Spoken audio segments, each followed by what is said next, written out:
नमस्कार। आज हम द्वितीय विश्व युद्ध पर चर्चा करेंगे। यह विश्व युद्ध 1939 से 1945 के बीच में लड़ा गया। इस विश्व युद्ध में काफी ज्यादा हानि हुई। इस विश्व युद्ध के मुख्य कारणों में हम वर्साई की संधि ले सकते हैं, संयुक्त राष्ट्र संघ की विफलता ले सकते हैं, फांसीवाद और नाजीवाद का उदय मान सकते हैं, तुष्टीकरण की नीति तथा पोलैंड पर आक्रमण, तत्कालिक कारण में पोलैंड का आक्रमण मान सकते हैं। अब ये ऐसा क्यों हुआ, वर्साई की संधि के बारे में समझते हैं। प्रथम विश्व युद्ध में जर्मनी की हार हुई थी। तो जर्मनी की जो हार हुई थी, तो मित्र राष्ट्रों ने जर्मनी पर काफी संधियां थोपी थी, जिसमें एक संधि थी वर्साई की संधि। वर्साई की संधि से जर्मनी को काफी हानि हुई थी। जर्मनी को अपने बहुत ज्यादा भूभाग खोने पड़े थे। मतलब ऐसा देखा है, जर्मनी को 13% भूभाग अपना खोना पड़ा, और जितने भी उपनिवेश थे जर्मनी के, वो जर्मनी को खोने पड़े। जर्मनी सीमा में लिमिटेशन लगा दी। मतलब 1 लाख तक थल सेना रख सकते थे और 1 लाख तक मिलिट्री रख सकते थे बस। और एयरफोर्स और नेवी बिल्कुल भी नहीं रख सकते थे। एयरफोर्स और नेवी रख ही नहीं सकती थी जर्मनी पे बहुत सारा युद्ध हर्जाना लगाया गया। लगभग 13 करोड़ वहां की मुद्रा थी, उसके लगभग ये युद्ध हर्जाना लगाया गया। युद्ध के मुख्य कारणों में से एक वर्साई की संधि थी। वर्साई की संधि पर हम बात कर लेते हैं। वर्साई की संधि 1919 में की गई थी। मित्र राष्ट्रों ने जर्मनी से की थी, क्योंकि प्रथम विश्व युद्ध में जर्मनी हार गया था। तो मित्र राष्ट्रों ने एक जो संधि की थी, उस संधि के तहत क्या था, जर्मनी के काफी भूभाग छीन लिए थे। लगे पता, जर्मनी के लगभग 19% भूमि जर्मनी को उस समय गंवानी पड़ी थी। जर्मन सेना को कड़ी सीमाओं में बांध दिया गया था। इतनी लिमिटेशन दे दी गई थी कि जर्मन मात्र 1 लाख थल सैनिक रख सकते हैं। 1 लाख जो थल सैनिक है वही रख सकती है जर्मनी। एयरफोर्स और नेवी नहीं रख सकती थी। जर्मनी को काफी युद्ध हर्जाना भी देना पड़ा था। ये युद्ध हर्जाना लगभग 33 अरब अमेरिकी डॉलर के बराबर। जर्मनी ने इसे डिक्टेट कहा। जर्मनी ने माना कि ये डिक्टेट है। डिक्टेट का मतलब होता थोपा गया, तो इस संधि को थोपी गई संधि माना। जर्मनी की जो जनता है उसमें असंतोष उत्पन्न हो गया और बदले की भावना आ गई, और इसी असंतोष का फायदा हिटलर ने उठाया और 1933 में जर्मन का चांसलर बना। जो इतिहासकार है रिचर्ड जे इवांस ने कहा है, इस संधि ने जर्मन जनता के भीतर बदले की भावना जगाई। इतनी अपमानजनक संधि थी जर्मनी के लिए। जर्मनी भी बड़ा मजबूत राष्ट्र था, युद्ध हार गया था, तो वहां की जनता ने इसे काफी अपमानजनक माना। अब दूसरी बात करते हैं राष्ट्र संघ की। देखो, राष्ट्र संघ का निर्माण प्रथम विश्व युद्ध के बाद सिर्फ इसलिए हुआ था कि दुनिया में प्रथम विश्व जैसी स्थिति दोबारा न बने। लेकिन राष्ट्र संघ यानी कि लीग ऑफ नेशन फैल रहा कि जब 1931 में जापान ने मंचूरिया पर हमला किया, लीग ऑफ नेशन कुछ नहीं कर पाया। 1935 में जब इटली ने इथोपिया पर आक्रमण किया, तब भी लीग ऑफ नेशन ने कोई कार्रवाई नहीं की। 1936 में भी जर्मनी ने राइनलैंड में जब सेना भेजी, तो लीग ऑफ नेशन मूक दर्शक बना रहा। इतिहासकार आरजे ओवरी के अनुसार इस कमजोरी ने तानाशाह देशों के हौसले बुलंद किए और उन्हें आक्रामकता की खुली छूट दी थी। तो राष्ट्रसंघ बोल ही नहीं रहा। तानाशाह देशों में कौन कौन थे? जर्मनी था और इटली था। तो ये देश इन्हें एक खुली छूट सी मिल गई। इन्होंने कहा कि अब कोई रोकने वाला ही नहीं है, तो ये साम्राज्य विस्तार की तरफ ज्यादा अग्रसर होने लगे। 1930 के लगभग प्रथम विश्व युद्ध की समाप्ति के बाद 1930 में आर्थिक मंदी आई। इस आर्थिक मंदी ने जनता की कमर को तोड़कर रख दिया। लोग परेशान होने लगे, और इस स्थिति में 2 तानाशाह उत्पन्न हुए, Adolf Hitler, Benito Mussolini. Adolf Hitler Germany में, बेनिटो मुसोलिनी इटली में। एडोल्फ हिटलर ने नेशनल सोशलिज्म, नाजीवाद का नारा दिया। एडोल्फ हिटलर ने जनता से वर्साई का बदला लेने का वादा किया। उसने जनता को यह समझाया कि वर्साई की संधि जर्मनी के लिए काफी अपमानजनक है और हम इसका बदला लेंगे। लेवेंसरोम नीति का मतलब है साम्राज्य विस्तार। उसने साम्राज्य विस्तार के लिए उसका मानना था कि हमें रहने के लिए अतिरिक्त जमीन की आवश्यकता है, और यही उसकी लेवेंसरोम नीति थी। यह 1933 में जर्मनी का चांसलर बना। इसकी नीतियों में सबसे जो विरोधी या सबसे ज्यादा आलोचना की जाने वाली नीति थी यहूदी विरोधी नस्लवादी नीति। यह यहूदियों के काफी खिलाफ था, और इसने काफी यहूदियों को मरवा दिया था। कंसंट्रेशन कैंप में ले जाकर, गैस चैम्बर में। ये यहूदियों से नफरत करता था। दूसरी तरफ है, हम बेनिटो मुसोलिनी की बात करें। इसका कठोर राष्ट्रवाद था। ये सोशलिज्म की तरफ ज्यादा इसका ध्यान नहीं था। यह रोमन साम्राज्य की पुनः स्थापना चाहता था, जैसे वहां जो इटली में जो पुराना रोमन साम्राज्य था वैसे ही साम्राज्य की स्थापना चाहता था। 1922 में ये इटली का प्रधानमंत्री बना और इसने ड्यूस की उपाधि प्राप्त की थी। यह हिटलर का बहुत ही मजबूत समर्थक था। तो ये दोनों तानाशाह थे और ये तानाशाह साम्राज्य विस्तार करना चाहते थे। अब बात करते हैं तुष्टीकरण की नीति की और युद्ध की शुरुआत। अब क्या होता है, ये तुष्टीकरण की नीति का मतलब है कि ब्रिटेन और फ्रांस एक तरफ से युद्ध से बचना चाहते थे, तो वे हिटलर की छोटी मोटी गलतियां या छोटी मोटी मांगों पर ध्यान नहीं देते थे और हिटलर की जो मांगे हैं उन्हें मानते रहे, उन्होंने विरोध नहीं किया। जैसे जब 1938 में सुडेटनलैंड है, यह चेकोस्लोवाकिया का हिस्सा है। जब हिटलर ने इस पर आक्रमण करने की कोशिश की तो ये हिटलर जो इंग्लैंड और फ्रांस है वो कुछ नहीं बोले, क्योंकि इन्होंने म्यूनिख समझौता किया था हिटलर से। एपीजे टेलर के अनुसार हिटलर को ये लगता था कि पश्चिमी देश उससे कभी नहीं लड़ेंगे, उनके अंदर वो ताकत ही नहीं है कि वो जर्मनी से लड़ सके। और इसी सोच के साथ 1 सितंबर 1939 को जर्मनी ने पोलैंड पर हमला कर दिया। बिजली युद्ध की रणनीति अपनाई गई। बिजली युद्ध की रणनीति से तुरंत आक्रमण करके बाहर निकलना। लेकिन अब जो मित्र राष्ट्रों में इंग्लैंड और फ्रांस, इन्हें ये समझ में आ गया था कि ऐसी जो तुष्टीकरण की नीति है या इनसे शांति रह के दोबारा युद्ध न करने की नीति कहीं ना कहीं लंबे समय तक नहीं टिकेगी। जर्मनी पुनः अपने उपनिवेशों को बढ़ाना चाहता है और सबसे बड़ा खतरा है वो फ्रांस के लिए। उसके बाद था खतरा इंग्लैंड के लिए, क्योंकि फ्रांस बिल्कुल पास में ही लगा था। तो फ्रांस ने और ब्रिटेन ने मिलकर जर्मनी के विरुद्ध युद्ध की घोषणा कर दी। इतिहासकार ये मानते हैं कि 1 सितंबर 1939 को जर्मनी के पोलैंड पर हुआ हमला ही प्रथम विश्व युद्ध की शुरुआत मानी जाती है। अब देखें युद्ध कैसे कैसे हुआ। मित्र राष्ट्र में कौन कौन थे? ग्रेट ब्रिटेन, फ्रांस, संयुक्त राज्य अमेरिका बाद में शामिल हुआ है, यूएसएसआर भी थोड़ा लेट से हुआ, शुरुआत ब्रिटेन ने की थी। उसके बाद फ्रांस और चीन, ये प्रथम विश्व युद्ध के मित्र राष्ट्रों के साथ थे। जो धुरी राष्ट्र एलिट पावर थी उनमें जर्मनी, इटली, जापान। देखो, जर्मनी में तानाशाही थी, इटली में भी तानाशाही थी और जापान में राजशाही थी। और इन तीन ही तानाशाही शक्तियों को बोलते थे रोम, बर्लिन, टोक्यो एक्सिस, इसीलिए धुरी राष्ट्र बोला गया। युद्ध, अब जो राष्ट्र थे ऐसे क्या कारण थे कि वो युद्ध में शामिल हुए, किसके विरुद्ध युद्ध लड़े और उनके परिणाम क्या रहे, अंतिम स्थिति क्या रही, इन सब बातों पे अब हम बात करते हैं। युद्ध में शामिल होने वाला प्रथम राष्ट्र की बात करते हैं, वो था जर्मनी। इसके कारण ही युद्ध शुरू हुआ। जर्मनी का मुख्य उद्देश्य था वर्साई की संधि का बदला लेना। जो वहां की हिटलर ने अपनी जनता से बोला था कि वर्साई की जो संधि है काफी अपमानजनक संधि है और हम इसका बदला लेंगे। उसने लेवेंसरोम नीति के तहत साम्राज्य विस्तार किया। वो ये साम्यवाद को बिल्कुल मिटाना चाहता था, ये साम्राज्य विस्तार को बढ़ावा देना था। इसने प्रथम विश्व युद्ध में पोलैंड पर तो आक्रमण ही किया था। फ्रांस, ब्रिटेन जो शामिल हो गए थे, सोवियत संघ पे भी इसने आक्रमण कर दिया था। शुरुआत में तो नहीं, लेकिन बाद में उसने सोवियत संघ पे भी आक्रमण कर दिया था। अमेरिका और अन्य मित्र राष्ट्रों से इसने युद्ध में भाग लिया। अब इसका परिणाम का क्या रहा? देखो, युद्ध की शुरुआत इसके कारण हुई थी, जर्मनी के कारण ही युद्ध की शुरुआत हुई थी।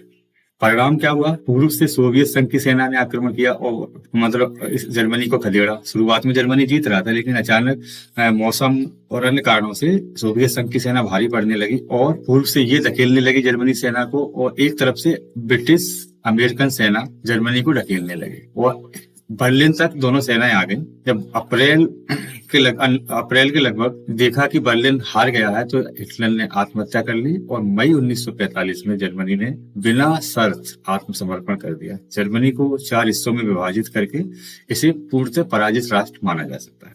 1941 में जो मैं बता रहा था, ये ऑपरेशन बारबोसा चालू किया था जर्मनी ने, ये इसकी सबसे बड़ी गलती थी। सोवियत संघ पर 2 मोर्चों से युद्ध किया इसने और सोवियत संघ इस पर भारी पड़ गया। जापान, यह एशिया प्रशांत क्षेत्र पर कब्जा करना चाहता था। इसकी इस आक्रामकता को देखते हुए अमेरिका ने इस पे 13 प्रतिबंध लगाए। इसके जवाब में इसने 7 दिसंबर 1941 को अमेरिकी नौसेना बेस पर हमले किए, पर्ल हार्बर जगह पे। इसके बाद अमेरिका युद्ध में शामिल हो गया। यह चीन चीन युद्ध शुरू होने से 2 साल पहले ही चीन पर ये आक्रमण कर चुका था। अमेरिका, ब्रिटेन, नीदरलैंड और अंत में सोवियत संघ से इसने युद्ध लड़ा है। क्या होता है कि जब सोवियत संघ ने इसे खदेड़ना चालू किया उधर से 6 अगस्त और 9 अगस्त को 6 अगस्त 1945 और 9 अगस्त 1945 को अमेरिका ने जापान पर परमाणु बम गिराए।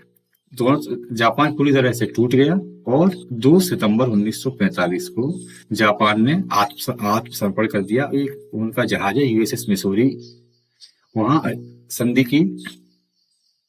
परिणाम ये रहा कि जापान हार गया युद्ध में। अमेरिका ने परमाणु बम गिराए, ये मुख्य कारण था जापान का युद्ध से पीछे हटने का। जापान इस युद्ध के बाद कई वर्षों तक कमजोर रहा और अमेरिकी सैन्य कब्जों में रहा। अब बात करते हैं इटली की। मुसोलिनी का सपना था जो भूमध्य सागरीय क्षेत्र है उसमें नया रोमन साम्राज्य बनाना। यही फ्रांस, ब्रिटेन, ग्रीस, उत्तरी अफ्रीका के विरुद्ध इसने युद्ध लड़े। 1943 में मित्र राष्ट्रों ने इटली पर आक्रमण किया। मुसोलिनी का तख्ता पलट हो गया, इटली ने पाला बदला। 1945 में मुसोलिनी मारा गया, लेकिन फिर भी इटली को पराजित राष्ट्रों में ही गिनाया। इटली एकमात्र ऐसा राष्ट्र था जिसने युद्ध के बीच में अपनी स्थिति बदली थी। अब मित्र राष्ट्रों की बात कर लेते हैं। सबसे पहले हम ग्रेट ब्रिटेन की बात करेंगे। इसने पोलैंड की संप्रभुता का वादा किया था। 3 सितंबर 1939 को जर्मनी के विरुद्ध युद्ध की घोषणा की। ब्रिटेन ने हिटलर के हवाई हमलों का सामना किया और बहुत समय तक अकेले युद्ध में सामना करता रहा, अकेले युद्ध में लड़ता रहा। फिर फ्रांस शामिल हुआ, विजेता राष्ट्र बन के उभरा। युद्ध में जो खर्च हुआ उससे आर्थिक रूप से ये काफी कमजोर हुआ और द्वितीय विश्व युद्ध के बाद इसके साम्राज्य का पतन होना चालू हो गया। विजेता राष्ट्रों में एक और राष्ट्र फ्रांस, इसकी स्थिति थोड़ी अलग है। ये भी पोलैंड की सुरक्षा के लिए इंग्लैंड के साथ हुआ, लेकिन 1940 में ये जर्मनी से हार गया। जर्मनी का कब्जा हो गया।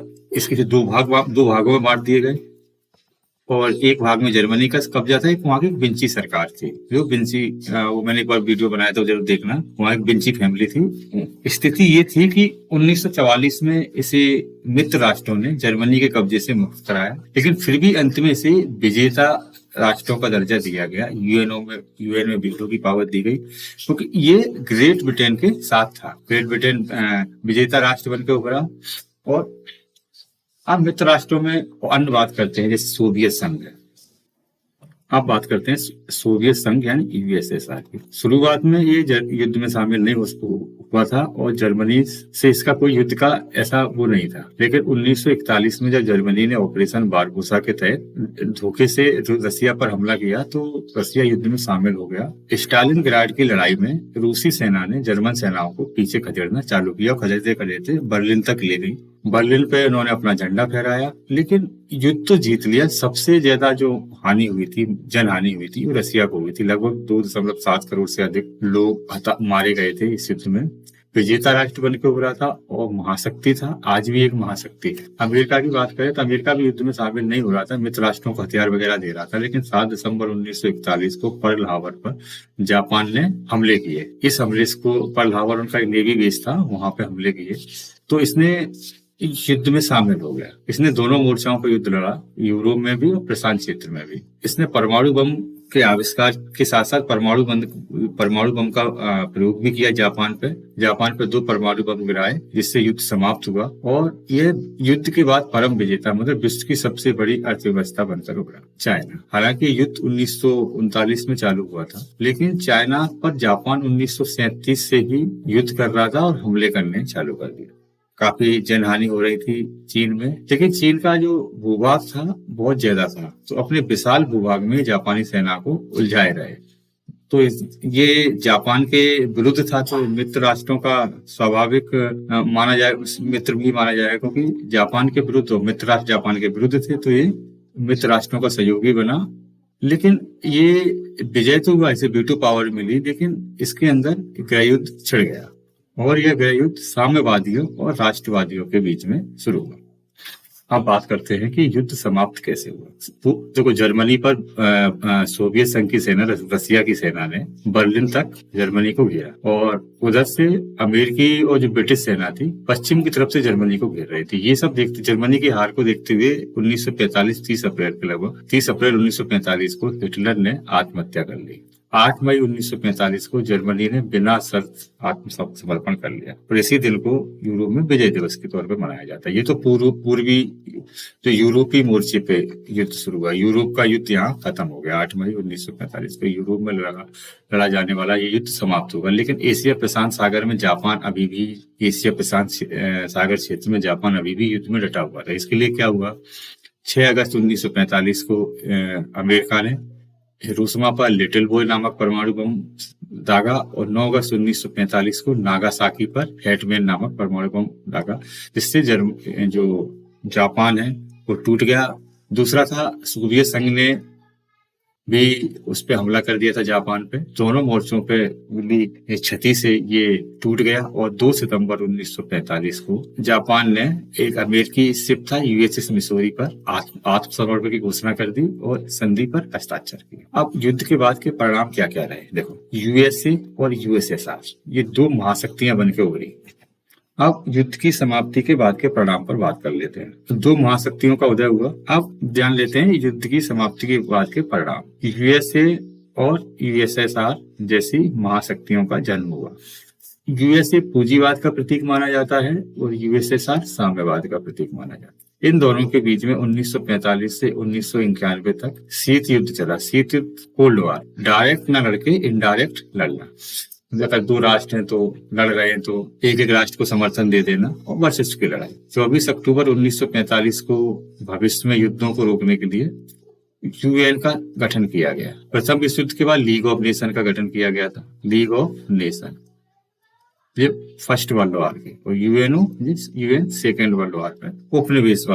उपनिवेशवाद का अंत हुआ। उपनिवेशवाद के अंत से भारत जैसे कई देश जो एशिया अफ्रीका क्षेत्र में थे उन्हें आजादी मिली। जर्मनी और कोरिया के विभाजन, जर्मनी को पूर्वी और पश्चिमी जर्मनी में, कोरिया को उत्तर और दक्षिण कोरिया में विभाजन कर दिया गया। देखो, द्वितीय विश्व युद्ध शुरू हुआ था। वर्साय की संधि, राष्ट्रसंघ की विफलता, तानाशाहों का इधर तुष्टीकरण। दूसरी राष्ट्रों में थे इटली, जर्मनी, जापान, ये पराजित हो गए थे। मित्र राष्ट्रों में ब्रिटेन, फ्रांस, यूएसएसआर, यूएसए, चीन, ये विजेता घोषित हुए। यूरोप में 8 मई 1945 को खत्म हुआ। एशिया में 2 सितंबर 1945 को खत्म हुआ। यूएनओ का निर्माण हुआ। परिणाम ये रहा, शीत युद्ध की शुरुआत हुई, उपनिवेशवाद का अंत हुआ, और नई विश्व व्यवस्था बनी। तो ये था द्वितीय विश्व युद्ध।